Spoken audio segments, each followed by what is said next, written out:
नमस्कार। ज्ञान भूमि के YouTube चैनल पर आपका हार्दिक स्वागत है। जयति कवेह भारती श्रृंखला के अंतर्गत काव्य प्रकाश ग्रंथ का व्याख्यात्मक अध्ययन चल रहा है, जिसके 43वें एपिसोड का विषय है रसाभास तथा भावाभास। रसाभास और भावाभास को समझने से पहले ये कहाँ से आए, क्या इनकी काव्य में भूमिका होती है तथा चतुर्थ उल्लास में इनको क्यों संग्रहित किया गया, ये सब बातें जान लेना आवश्यक है। तो सबसे पहले हम काव्य प्रकाश के चतुर्थ उल्लास का जो मुख्य विषय था, धर्मी का प्रदर्शन। तो धर्मी क्या है? धर्मी पद से वहां पर काव्य का ग्रहण किया गया था। काव्य धर्मी है और काव्य का स्वरूप पता चल जाएगा तो काव्य में धर्मों की अर्थात दोष गुण और अलंकारों की क्या हेयता है, क्या उपादेयता है, ये बात भी समझ में आ जाएगी। दोषाणाम हेयता गुणालंकारयोः उपादेयता, ये इस चतुर्थ उल्लास के प्रारंभ में कहा गया था। सबसे पहले उत्तम काव्य अर्थात ध्वनि काव्य के भेदों का निर्देश मिला, जिसमें ध्वनि काव्य के भेदों के अंतर्गत जो आपका अविवक्षित वाच्य ध्वनि और विवक्षित वाच्य ध्वनि, दो ध्वनि काव्य के मुख्य भेद हुए। अविवक्षित वाच्य ध्वनि के अंतर्गत अर्थांतर संक्रमित और अत्यंत तिरस्कृत दो भेद हुए। इनके उदाहरणों का यथा लक्षण संगति पूर्वक निर्देश किया गया। उसके बाद विवक्षितान्य परिवाच्य ध्वनि के भेदों पर चर्चा चल रही थी, जिसमें विवक्षितान्य परिवाच्य ध्वनि के दो भेदों का निर्देश मिला था, एक अक्रम ध्वनि, एक सक्रम ध्वनि। अक्रम ध्वनि को असंलक्ष्य क्रम व्यंग्य ध्वनि कहा गया, असंलक्ष्य क्रम व्यंग्य ध्वनि को ही रसादि ध्वनि कहा गया। रसादि ध्वनि के अंतर्गत रस पद से श्रृंगार, हास्य, करुण, रौद्र, वीर, भयानक आदि 9 रसों का निर्देश हम लोग कर चुके हैं। आदि पद से रस, भाव, तदाभास, भाव शांति आदि रक्रम इत्यादि जो कारिका दी गई थी, भिन्नो रसाद्य अलंकारात अलंकारतया स्थितः, तो वहां पर रस पद से रस भाव आदि का 8 का ग्रहण किया गया था, उसका विवेचन चल रहा था, जिसमें से हम भावों के उदाहरणों को समझ चुके हैं। पहला रस था, फिर दूसरा भाव था। रस भाव तदाभास, रस भाव और उसके बाद उन दोनों का आभास। आभास का यहाँ तात्पर्य क्या है, ये समझ लेना भी आवश्यक है। रसवत आभासते इति रसाभास, भाववत आभासते इति भावाभास। अगर ऐसी व्युत्पत्ति करेंगे तो समस्या उत्पन्न हो सकती है, क्योंकि रस की तरह जो लग रहा है रस है नहीं। तो यहाँ पर रस न होने के कारण आस्वाद्यता बाधित होने लगेगी, और आस्वाद्यता मतलब जो उसका अनुभव करने का सहृदय, जिसका सहृदय उसका जो आस्वादन करता है, वह आस्वादन बाधित हो जाएगा। और उस आस्वादन के बाधित हो जाने के कारण समस्या उत्पन्न यह होगी कि जो सहृदय है वह रसाभास को अनुभूत नहीं कर पाएगा, और सहृदय रसाभास और भावाभास का अनुभूत नहीं कर पाएगा तो रस का उच्छेद हो जाएगा। मतलब रस की जो व्युत्पत्ति है, रस्यते आस्वाद्यते इति रसः, है ना। उसी प्रकार भाव की व्युत्पत्ति है, भवन्ति इति भावा, भावयन्ति इति वा भावा। ठीक है, जो होते हैं या जिनसे किसी चीज का भावन किया जाता है, भावन मतलब पुनः पुनः अनुसंधान, और उस अनुसंधान रूपी जो चरबड़ा होती है उससे सहृदय को आनंद आता है। तो यहाँ पर ये जो व्युत्पत्तियां हैं इनकी असंगति होने लगेगी, क्योंकि रसवत आभासते, जैसे हेत्वाभास की बनती है ना, हेतुवत आभासन्ते इति हेत्वाभासा। हेतु की तरह जो आभासित होता है वो हेतु नहीं कहलाता है, असद हेतु हो जाता है ना, उसको हेत्वाभास कहा जाता है। तो हेत्वाभास की स्थिति अलग है, रसाभास की स्थिति अलग है, क्योंकि रसाभास में क्या है, रसाभास का आस्वादन किया जाता है। जैसे रस का आस्वादन किया जाता है, उसी प्रकार रसाभास का भी आस्वादन किया जाता है। व्यवहार में तो इतना प्रसिद्ध है ये रसाभास के रस से ज्यादा आनंद की अनुभूति इस रसाभास और भावाभास में लोग करते हैं, छुप छुप कर, प्रत्यक्ष रूप से नहीं करते हैं, क्योंकि अनौचित्य प्रवर्तित होता है। अनौचित्य अर्थात औचित्य पूर्वक नहीं होता है। औचित्य पूर्वक और अनौचित्य पूर्वक, इसकी परिभाषा यही है, जो लोक विरुद्ध है, जो शास्त्र की मर्यादा का उल्लंघन कर रहा हो। शास्त्र की मर्यादा या लोकाचार में जो विरुद्ध है वही क्या है, अनौचित्य है। उस अनौचित्य से आने वाला जो रसाभास है या भावाभास है, इसमें सहृदय आनंद तो लेता है लेकिन छुप कर लेता है। प्रत्येक सहृदय, जैसे मान लीजिए किसी एक स्त्री का अनेक नायकों से जो वर्णन किया जाता है, अनेक नायक विषयक रति किसी एक स्त्री में हो, तो ये लोक मर्यादा के खिलाफ है, शास्त्र भी इसकी अनुमति नहीं देता। लेकिन जब इस प्रकार का वर्णन हम देखते हैं, वैश्या आदि का जब वर्णन व्यक्ति सुनता है, तो उसको छुप छुप कर आनंद लेता है और बाहर से कह देता है अरे ये ठीक नहीं है, एक लोक मर्यादा का विरुद्ध है। इसी प्रकार अन्य जो रसाभास के भेद बनते हैं, मतलब रसाभास या भावाभास कई कंडीशन में हो सकता है, जिसको हम आगे पढ़ने वाले हैं। तो उनमें कई कंडीशनों में भी व्यक्ति छुप छुप कर आनंद लेता है और वह आनंद व्यक्ति बाहर व्यक्त नहीं करता है। ऐसा हमारे परम पूजनीय गुरु जी ने कहा था कि रसाभास भले ही आभास हो रस का, उसमें भी आस्वाद्य मान्यता बनी रहती है रसवत ही, और वह रसाभास जो रस होता है उससे ज्यादा चमत्कार उत्पन्न करने वाला होता है। और इसमें प्रमाण क्या है, तो बोले सचेत साम अनुभवा प्रमाणम तत्र केवलम, सहृदयों का अनुभव ही इसमें प्रमाण रूप में स्वीकार किया जाता है, इसके अतिरिक्त कुछ नहीं। और जो इस वस्तु का अनुभव करता है, मतलब रसाभास जो लोक मर्यादा या शास्त्र के विरुद्ध है, ऐसा जो वर्णन है, उसमें जो आस्वादन होता है, उस आस्वादन में प्रत्येक, देखिए सहृदय भी तीन प्रकार के मान सकते हैं, उत्तम कोटिक, मध्यम कोटिक और अधम कोटिक। उत्तम कोटिक जो सहृदय हैं वो रस का आनंद लेते हैं, मध्यम कोटिक रसाभास का लेते हैं, अधम कोटिक रसाभास का लेते हैं, और मध्यम कोटिक जो होते हैं वो रस का भी आनंद लेते हैं, जो लोक और शास्त्र से अनुमत है उसका भी आनंद लेंगे, और जो लोक और शास्त्र के खिलाफ है उसका भी आनंद लेते हैं, है ना। जैसे नायक भी तीन प्रकार के बताए गए ना, उत्तम मध्यम अधम, उसी प्रकार सहृदय भी तीन प्रकार के मान लीजिए, उत्तम मध्यम अधम। जो उत्तम कोटिक सहृदय हैं वो रस का, जहां विशुद्ध रस भाव है, आभास वाला कोई भी वहां पर संबंध नहीं है, ऐसी वस्तुओं का जब वर्णन होता है तो जो उत्तम कोटिक सहृदय हैं वो उसका आस्वादन करते हैं। अधम कोटिक रसाभास और भावाभास, मतलब जहां आभास होता है, जो अनौचित्य पूर्वक है, अनौचित, जैसे आप किसी मूवी को देखते हैं तो मूवी में जो गुंडे इत्यादि होते हैं, जो विलेन होते हैं, जो प्रतिनायक होते हैं या खलनायक होते हैं, वे हमेशा रसाभास से ही अपनी तृप्ति करते हैं। मतलब मूवी में जो वो लोग कर रहे हैं अनुभव, वो तो रसाभासी ही है, लेकिन जो उसको देखकर सहृदय के मन में, जो कई लोग होते हैं उसको क्या करते हैं, वीडियो को आगे बढ़ा देते हैं, अरे ये ठीक नहीं। जैसे किसी स्त्री के साथ कोई दुराचार कर रहा है, एक के भीतर रति है दूसरे के भीतर नहीं, कोई एक नायिका 4-5 नायकों से जो व्यवहार कर रही है रति का, वह भी लोग क्या कर देते हैं, उसको स्किप कर देते हैं, आगे बढ़ा देते हैं, अरे नहीं ये देखने लायक नहीं है। लेकिन उनमें भी एक कैटेगरी सहृदयों की ऐसी होती है जो उस वस्तु को और रुचि से देखते हैं, तो उस वस्तु को देखने के कारण उसमें आस्वाद्य मान्यता होती है। ये बात हम समझे कि जिस प्रकार रस में आस्वाद्य मान्यता होती है, उसी प्रकार रसाभास और भावाभास में भी आस्वाद्य मान्यता होती है, लेकिन लोकाचार के विरुद्ध है, शास्त्र इसकी अनुमति नहीं देता, शास्त्र और लोक से यह निंदित है, इस कारण इसको रसाभास और भावाभास कहा जाता है। सबसे पहले इसका लक्षण समझ लेते हैं, इसके बाद ये कितनी स्थितियों में होता है ये समझेंगे। तो आचार्य मम्मट ने इसका लक्षण दिया है, तदाभासः अनौचित्य प्रवर्तिताः।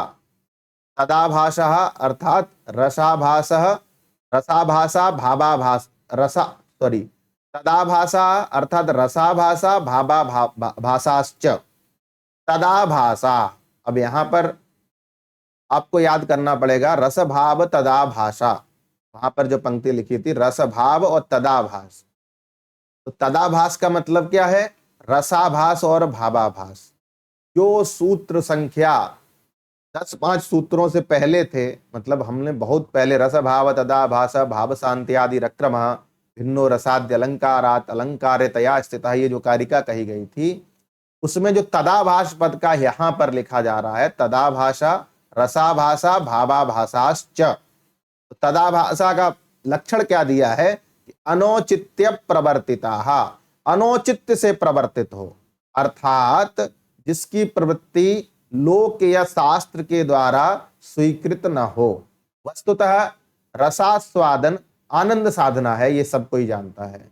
इसमें मलिनता नहीं होनी चाहिए। यदि अनुचित रस का वर्णन किया जाता है तो सहृदय या परिशीलक के मन में एक खिंचाव सा उत्पन्न हो जाता है, ऐसा टीकाकार लिख रहे हैं। जब निषिद्ध विषय में रस या भाव की प्रवृत्ति होती है और उसके पोषक और उस भाव के पोषक या उसके द्वारा लोक तथा शास्त्र की मर्यादा का उल्लंघन होता है, तब उसे रसाभास या भावाभास कहा जाता है, जिसका आशय है कि वह प्रकरण देखने में तो रस मालूम पड़ता है किंतु वास्तव में वहां रस होता नहीं है। श्रृंगार रस में क्या लिखा है? किंतु वास्तव में वहां रस होता नहीं है। श्रृंगार रस में स्वकीय प्रेम रस होता है, मतलब एक निष्ठ जो होता है वह रस होता है। लेकिन तदतिरिक्त 4 स्थितियां बन सकती हैं जहां रसाभास या भावाभास की स्थिति बन सकती है। तो यहां लिखा है जहां एक जो प्रेम है एक निष्ठ न होकर किसी नायिका का अनेक नायकों से प्रेम हो, मतलब कोई नायिका है किसी एक नायक से प्रेम न करके अनेक नायकों से प्रेम करती है, जिसका यहां उदाहरण दिया जाएगा। दूसरी स्थिति बनती है उपनायक के प्रति प्रेम हो, जैसे एक आपका लोक और शास्त्र की मर्यादा से अनुमोदित नायक है जिससे आपका विवाह आदि हुआ है और उसके अतिरिक्त उससे प्रेम न करके किसी अन्य पुरुष से प्रेम करना भी क्या है? रसाभास है। तीसरी स्थिति बनती है प्रेम एकांगीण हो, अर्थात प्रेम केवल नायिका में हो या केवल नायक में हो। अनुभय निष्ठारति, मतलब दोनों में न हो, है ना। एक तरफा प्यार जिसको कहते हैं वह प्यार रस नहीं है, वह रसाभास है, लोक और शास्त्र की मर्यादा के विरुद्ध है। चौथी स्थिति बनती है मुनि गुरु इत्यादि, है ना, गुरुजनों की पत्नियों के प्रति प्रेम हो, ये सब प्रेम रसाभास कहे जाते हैं। तो ये 4 स्थिति बनती हैं, है ना, जहां एक निष्ठ न होकर नायिका का प्रेम एक निष्ठ न होकर अनेक निष्ठ हो। अब यहां पर नायिका को तो निर्देश मिलता है, रसगंगाधर कार ने बड़ा स्पष्ट किया है, बहुत अच्छा प्रसंग वहां पर रसाभास और भावाभास के विषय में लिखा है कि जहां अनुभय निष्ठारति एक दिया है, दूसरा एक नायक की अनेक नायक के विषय रति जो है, तीसरा दिया है किसी ऐसी स्त्री के प्रति रति जिसकी प्राप्ति असंभव है। अब कोई सामान्य व्यक्ति किसी नायिका जो बॉलीवुड की प्रसिद्ध नायिकाएं हैं उससे रमण करने की इच्छा व्यक्त करता है, तो उसमें क्या रसाभास तो होवे करेगा, क्योंकि वो अप्राप्त वस्तु है। राजपुत्रादि वहां पे लिखा है, राजपुत्रादि, अब वो प्रसंग हमको याद नहीं आ रहा है, वहां पे बड़ा अच्छा लिखा है कि किस प्रकार जो रसाभास आदि होते हैं वे, गड़बड़ हो रहा है ये, एक सेकेंड, वे सब लोक मर्यादा के खिलाफ हैं, लोक और शास्त्र से उनको अनुमोदन प्राप्त नहीं है। तो यहाँ पर सबसे पहले जो रसाभास का उदाहरण दिया है उसको समझ लेते हैं। रसाभास का उदाहरण है कि कोई व्यक्ति है जो किसी ऐसी नायिका से प्रेम करना चाहता है कि जिसकी रति कई अन्य नायकों में है, कई अन्य नायकों में अपने प्रेम को व्यक्त करना चाहती है। एक सेकेंड, वह नायक किस प्रकार रसाभास के विषय में उस नायिका से या फिर उस स्त्री से, जो स्त्री अपनी रति का आश्रय कई नायकों को बनाती है, उसके विषय में किन चाटु उक्तियों से, मतलब किन मनाने वाली जो बातें होती हैं, मतलब किसी नायिका को अपने अनुकूल करना है तो विविध प्रकार के वाक्यों का प्रयोग किया जाता है ना। तुम जो कह दो तो चांद तारों को तोड़ लाऊंगा मैं, इन हवाओं को इन घटाओं को मोड़ लाऊंगा मैं। मतलब ऐसा कोई कर सकता है क्या? नहीं। लेकिन ये चाटु उक्तियां उस नायिका को अपने अनुकूल बनाने के लिए बोलता है नायक।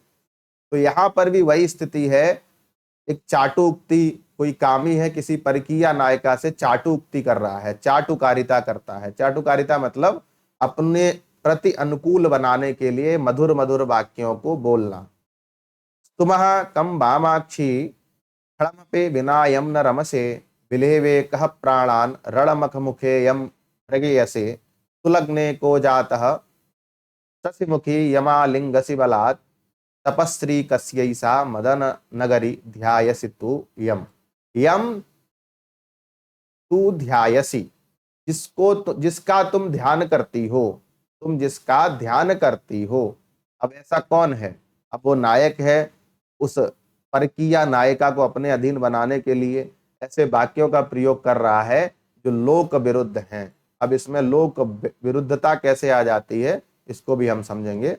तो स्तुमः कम हे वामाक्षी, है ना, वाम अर्थात तिरछी नजरों वाली, है ना, तिरछी नजरों वाली, जिसकी कटाक्ष प्रत्येक व्यक्ति को, है ना, मोहित कर दे, ऐसी वामाक्षी जो है। कम स्तुमः, है ना, हे वामाक्षी, तुम्हारी प्राप्ति के लिए मैं किसकी स्तुति करूं, है ना, हम किसकी स्तुति करें जिसके बिना क्षण भर भी तुम आनंदित नहीं होती हो। यम बिना क्षणमपि न रमसे, यम बिना, जिसके बिना तुम क्षणमपि मतलब थोड़ी देर भी प्रसन्न नहीं रहती हो। ठीक है। विलेभे का प्राणान रणमख मुखे यम मृगयसे, कहा प्राणान रणमख मुखे बिलेबे, किस व्यक्ति ने, रण अर्थात होता है युद्ध, मख मतलब युद्ध रूपी यज्ञ में, यज्ञ की जो मुख होता है मतलब युद्ध रूपी रण के मुख में अपने प्राणों को जिसने समर्पित कर दिए हैं, ऐसा कौन सा व्यक्ति है जिसको आप ढूंढ रही हैं। यम मृगयसे, सुलग्ने को जातः, सुलग्न मतलब अच्छे मुहूर्त में कौन उत्पन्न हुआ है। ठीक है। हे शशिमुखी, यम आलिंग शिवलात, जिसका तुम बलपूर्वक, है ना, आलिंगन करना चाहती हो, जबरदस्ती आलिंगन करना चाहती हो, ऐसा कौन अच्छी मुहूर्त में उत्पन्न व्यक्ति है। और क्या है? तपस्वी कस्यैषा, है ना, ये किसके तप का प्रभाव है।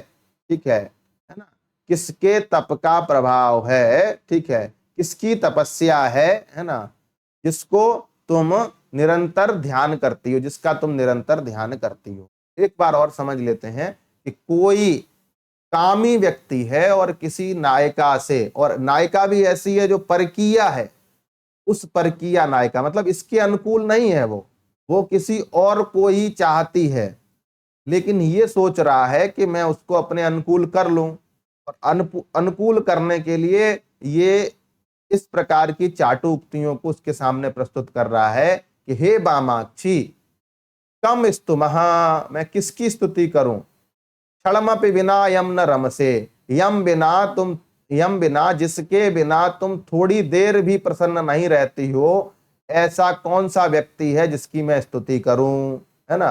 कहा रणमख मुखे प्राणान बिलेवे, किस व्यक्ति ने युद्ध रूपी यज्ञ में अपनी प्राणों की आहुति समर्पित कर दी है, जिसको तुम ढूंढ रही हो, मतलब मुझे एक्सेप्ट न करके, है ना, मुझे एक्सेप्ट न करके अन्य व्यक्तियों में तुम्हारी जो चित्त वृत्ति बन रही है, ऐसा कौन व्यक्ति है जो, है ना, युद्ध रूपी यज्ञ में मर के भस्म हो चुका है। सुलग्ने को जातः यम आलिंग शिवलात, हे शशिमुखी, चंद्र के समान मुख है जिसका, ऐसी नायिका। शशिमुखी ये संबोध्य पद है, इसमें लिखा है कि ऐसा कौन व्यक्ति है जो अच्छे मुहूर्त में उत्पन्न हुआ है, जिसका तुम आलिंगन, है ना, बलपूर्वक मतलब जबरदस्ती करना चाहती हो। और कस्यैषा तपस्वी, है ना, किसके तप का यह प्रभाव है, किसके तप का यह तप का फल है। तपस्वी, किसके तप का ये क्या है, संपत्ति है, फल है। यम तु ध्यायसी, जिसको तुम ध्यान कर रही हो। मदन नगरी, मदन नगरी मतलब काम नगरी, मतलब मतलब काम का जो पिटारा है, मतलब काम जो अवस्था होती है उसका जो एक स्थान मात्र है। अत्र अनेक कामुक विषयम अभिलाषम तस्याह, तस्याह अर्थात उस नायिका का, अनेक कामुक, अनेक नायकों के विषय में अभिलाषा है। एक तो वो ऐसा है, ठीक है, जिसके बिना वो क्षण भर भी नहीं रह सकती। दूसरा, ऐसे किस व्यक्ति को ढूंढ रही है जो अपनी प्राणों की आहुति युद्ध रूपी यज्ञ में दे चुका है। तीसरा, ऐसा कौन व्यक्ति है अच्छे मुहूर्त में उत्पन्न हुआ है जिसको वह आलिंगन करना चाहती है। एक के बिना वो थोड़ी देर भी प्रसन्न नहीं रहती है, दूसरे का जो अन्वेषण कर रही है, तीसरे का आलिंगन करना चाह रही है।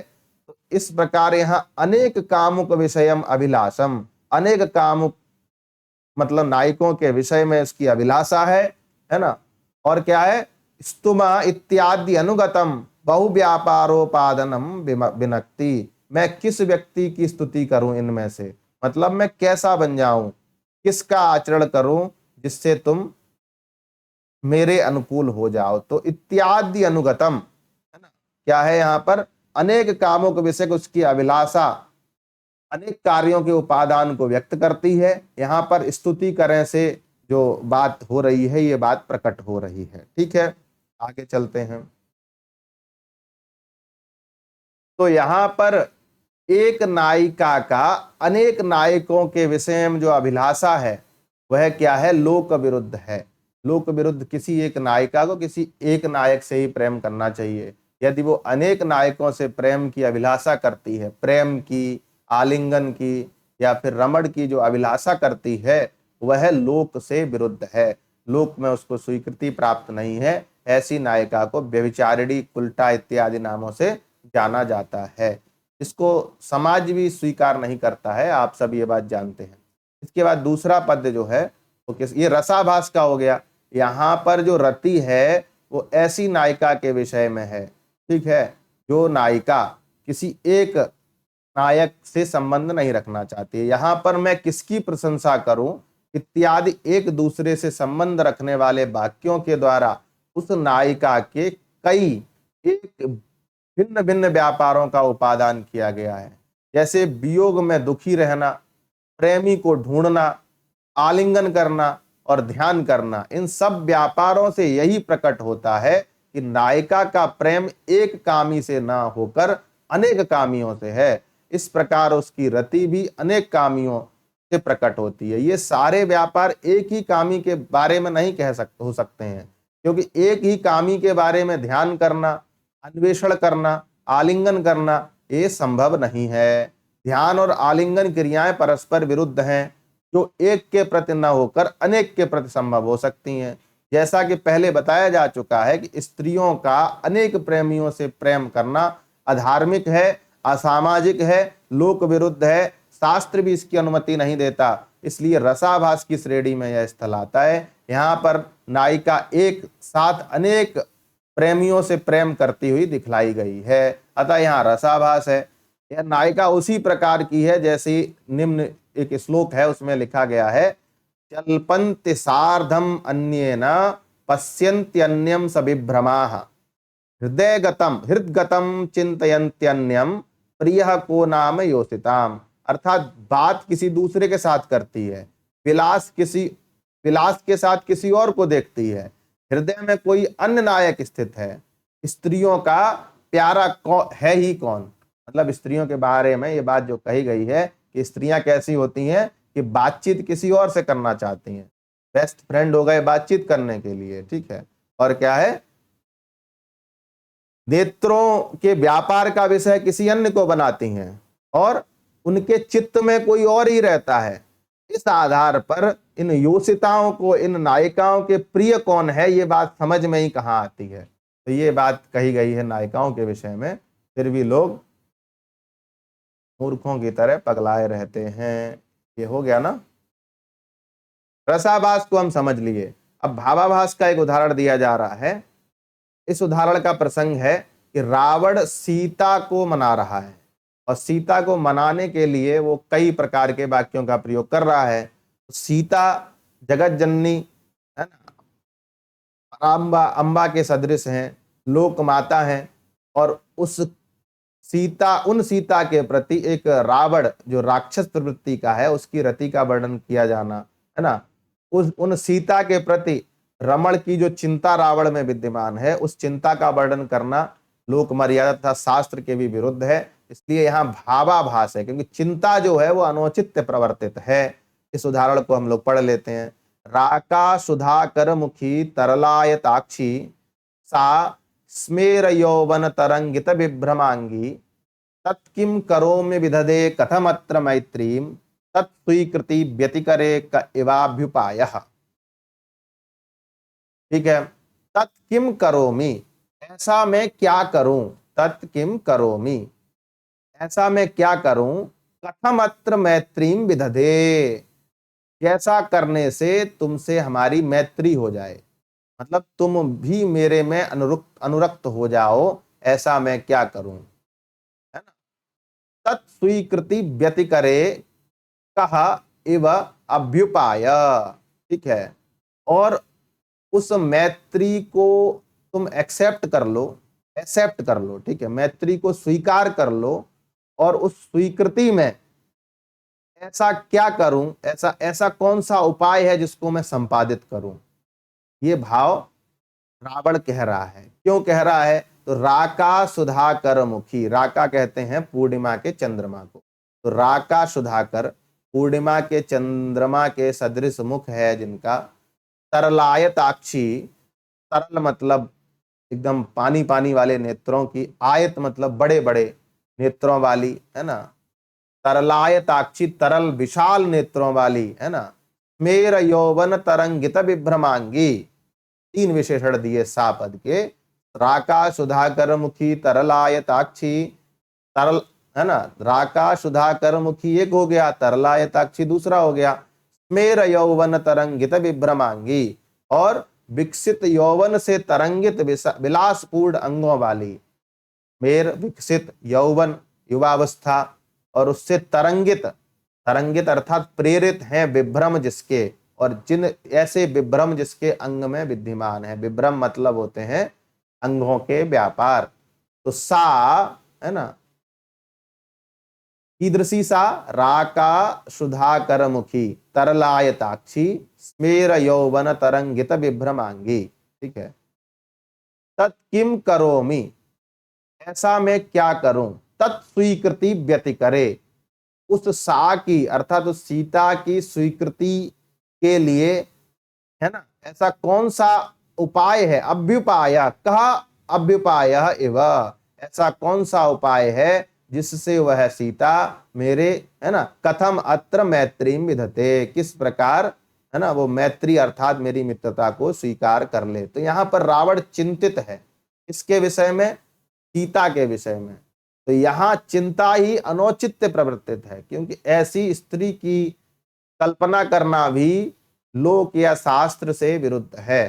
कोई सामान्य व्यक्ति किसी बहुत बड़ी एक्ट्रेस, है ना, अभी जो बहुत प्रचलित एक्ट्रेस हैं उनमें से किसी ऐसी की कल्पना कर ले और उसमें पगला जाए, तो वो लोक विरुद्ध है। अब यहाँ एक्ट्रेस की बात नहीं है, यहाँ जगत जननी माँ सीता की बात की गई है, और सीता के रमण के लिए उपयुक्त व्यक्ति तो मर्यादा पुरुषोत्तम भगवान श्री राम ही है। यहाँ पर रावण की जो चिंता है वो अनौचित्य प्रवर्तित है, और चिंता एक व्यभिचारी भाव है। लिखा था ना, प्रतिर्देवादि विषया तथांजितः, है ना, प्रतिर्देवादि विषय तथांजितः व्यक्तः व्यभिचार, तथांजितः व्यभिचारी, अंजित व्यभिचारी, और देवादि विषय की जो रति होती है, तो इसमें रति तो है, और कैसी रति है, चिंता विषय है। यहाँ पर चिंता नाम का व्यभिचारी भाव व्यंजित हो रहा है। इन सब बातों से रावण की चिंता व्यक्त हो रही है, और यह चिंता सीता विषयक रति मूला है, इसलिए इसको अनौचित्य प्रवर्तित माना गया है ना। इसके प्रतिकूल यदि स्त्री में प्रेम न हो और पुरुष प्रेम कर रहा हो तो वह रस नहीं रसाभास हो जाता है, ऐसा हम पहले भी कह चुके हैं। यहाँ सीता रावण के प्रति बिल्कुल भी किसी भी प्रकार का कुछ भी नहीं सोच रही हैं, लेकिन जो रावण है वो चिंता कर रहा है कि ऐसा कौन सा उपाय है, ऐसा मैं क्या करूं कि मैं इसके साथ मैत्री अर्थात मित्रता का भाव, या फिर प्रेमी प्रेमिका वाला भाव, या फिर उनकी स्वीकृति जो है, और उनकी स्वीकृति में ऐसा कौन सा उपाय लगाया जा सकता है जिससे उनकी प्राप्ति हो जाए, सीता की प्राप्ति हो जाए। तो यहाँ पर रावण जो सीता विषयक चिंता कर रहा है वह चिंता अनौचित्य प्रवर्तित है। इस प्रसंग में ही एक बहुत अच्छे टीकाकार हुए राम सागर त्रिपाठी जी, उन्होंने बहुत अच्छा लिखा है कि साहित्य शास्त्र का नियम है कि स्त्री का प्रेम पहले बताया जाना चाहिए और उसके बाद पुरुष का। स्त्री का प्रेम पहले बताया जाना चाहिए और उसके इशारों से पुरुष में प्रेम की उत्पत्ति दिखलाई जानी चाहिए। और एक पद्य भी मिलता है, आदौ वाच्यः स्त्रियाः रागः पुंसः पश्चात तदंगितैः, अर्थात पहले स्त्री का राग व्यक्त करना चाहिए और उन इशारों से पुरुष का। जब कोई स्त्री स्वीकार कर लेती है किसी पुरुष को, विभिन्न प्रकार की चेष्टाएं और विभिन्न प्रकार के अंग व्यापारों को संपादित करती है। उन अंग व्यापारों के माध्यम से पुरुष के मन में जो प्रेम उत्पन्न होता है और उन दोनों से जो प्रेम है वही वास्तविक रस है। मतलब पहले स्त्री में राग होना चाहिए, ये नहीं जबरदस्ती उसके पीछे चक्कर काट रहे हैं, आज दुकान पे खड़े हैं, कल बाइक से घूम रहे हैं, परसों स्कूटी का पीछा कर रहे हैं। ये सब क्या है? ये औचित्यपूर्ण नहीं है। पहले स्त्री में प्रेम होना चाहिए, स्त्री के बाद स्त्री के जो व्यापार होते हैं उन व्यापारों, उन इशारों से पुरुष में प्रेम होता। अब ये नियम क्यों कहा गया? तो इस विषय में लिखा है कि इसके प्रतिकूल यदि स्त्री में प्रेम न हो और पुरुष प्रेम कर रहा हो तो वह रस नहीं रसाभास हो जाता है। कारण यह है कि यदि स्त्री प्रेम करती है तो वह वासना की तृप्ति के लिए अत्याचार नहीं कर सकती। स्त्री यदि प्रेम करती है तो प्रेम का पर्यवसान कहाँ होता है? वासना में। या फिर ये कह सकते हैं कि प्रेम का एक अंग है वासना, रमण, ठीक है। तो स्त्री का प्रेम वासना की तृप्ति के लिए अत्याचार नहीं कर सकता, जबरदस्ती नहीं कर सकता। किंतु यदि पुरुष में प्रेम है तो वह पुरुष अपने प्रेम को पुष्ट करने के लिए वो वासना के लिए जबरदस्ती भी कर सकता है। आशा यह है कि रति पुरुष प्रवृत्त नहीं, स्त्री प्रवृत्त होनी चाहिए। यहाँ सीता के हृदय में रावण विषयक प्रेम नहीं है, रावण के मन में प्रेम पैदा हुआ है, अतएव यह अनुचित प्रेम है। इस वर्णन में रावण की चिंता उभरकर सामने आई है, यह संचारी भाव है। चिंता क्या है? निर्वेद ग्लानि संकाख्या तथा सूयाम दश्रमा आलस्यम चैव दैन्यम च चिंता मोह स्मृति धृति। तो चिंता क्या है? व्यभिचारी भाव है। और रावण की चिंता यहाँ पर व्यंजित हो रही है। जब सहृदय उसका अनुसंधान करेगा कि किसके विषयक चिंता है, मंदोदरी विषयक होती या फिर किसी और राक्षसी के प्रति होती, तो उसमें रस मान लिया जाता। यहां पर जो चिंता है वो जगत जननी मां सीता के विषय में है। सीता के विषय में जो एक राक्षस की चिंता है वो अनौचित्य प्रवर्तित है, लोक तथा शास्त्र से वह अनुमत नहीं है। लोक और शास्त्र से उसको अन्य मतलब एक हेय दृष्टि से देखा जाएगा। इसलिए यहाँ पर जो चिंता है वो अनौचित्य प्रवर्तित है और संचारी भाव है।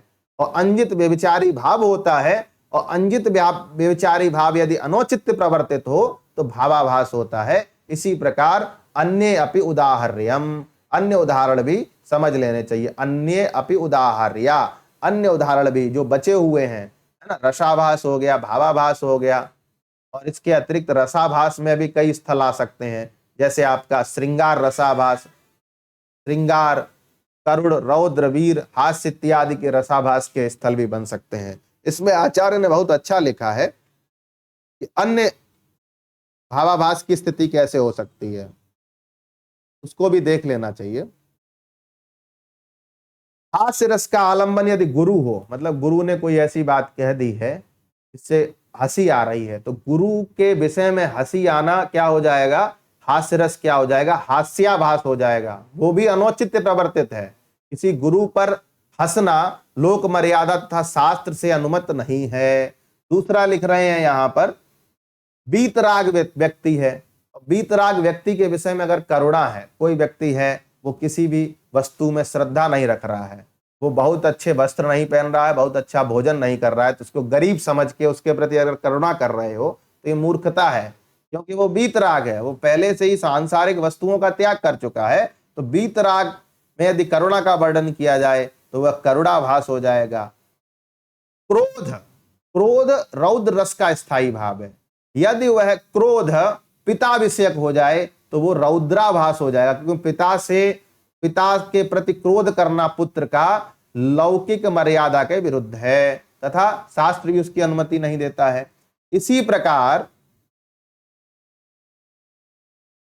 जैसे क्रोध, पिता के प्रति क्रोध का सबसे प्रासंगिक उदाहरण है मिर्जापुर मूवी, देखें आप, उसमें मुन्ना भैया कहते हैं कि आप ही राज्य करते रहेंगे, हमको कब देंगे मिर्जापुर की गद्दी। तो उसमें पिता से क्रोध करते हैं, यहां तक कि पिता पर गन तान देते हैं। तो वहां पर जो हम लोग जब उस प्रकरण को देख रहे थे तो वास्तव में वो ठीक नहीं लग रहा था, क्योंकि अखंडानंद जो थे उनकी मुन्ना भैया के प्रति ऐसी प्रवृत्ति नहीं थी, लेकिन मुन्ना भैया पता नहीं किस उसमें थे, घमंड में, कि हमको कब मिर्जापुर की गद्दी मिलेगी, इस भावना से अपने पिता के ऊपर गन तान देते हैं। तो वहां पर क्या है, रौद्राभास है, वो रौद्र रस का जो आश्रय बनाया पिता को, वह ठीक नहीं है। इसी प्रकार बीभत्स रस की बात करेंगे तो बीभत्साभास कैसे होगा, तो बीभत्स का उदाहरण दिया गया था ना, उत्कृत्योत्कृत्य कृत्रिम, ठीक है। तो यहां पर बीभत्साभास कब हो सकता है कि जब कोई पशु है और उसकी यज्ञ में बलि दी जा रही है, तो यज्ञ में बलि देने वाले पशु के कटने पर, पशु का वध होने पर यदि वहां विद्यमान लोगों के प्रति में अगर बीभत्स जुगुप्सा उत्पन्न होने लगेगी तो वहां पर बीभत्साभास हो जाएगा। इसी प्रकार वीराभास, कोई व्यक्ति वीरता विजय प्राप्त करना चाह रहा है, लेकिन किससे विजय प्राप्त करना चाह रहा है, अपने गुरु से विजय प्राप्त करना चाह रहा है, तो वहां पर वीराभास हो जाएगा। भयानकाभास कैसे होगा, कोई व्यक्ति बहुत प्रतापी है, छिपकली देख के डर गया और उसका वर्णन किया जा रहा है तो भयानकाभास हो जाएगा। इसी प्रकार कोई व्यक्ति, जैसे अद्भुत रस है, अब अद्भुत रस किसी सामान्य व्यक्ति के विषय में अगर विस्मय हो रहा है तो वहां तो अद्भुत रस होगा।